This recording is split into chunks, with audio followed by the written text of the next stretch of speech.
ବ୍ୟତିରେକ अलंकार उपमान ठारू उपमेयर आधिक्य वर्णित हेले व्यतिरेक अलंकार हुए। उदाहरण देखिबा चिल्लिका काव्यरू नीलिमारे बामा चारु केशपास तो नील बिचिकी कला उपहास। एठारे पद्मावतींक केशपास उपमेय एवं चिल्लिकार नील लहरी उपमान।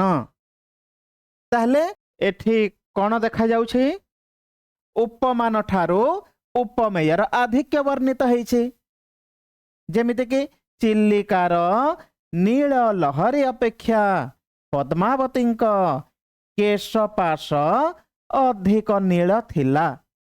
एही परिवर्णना हेथिबारु एठारे व्यतिरेक अलंकार होइछि।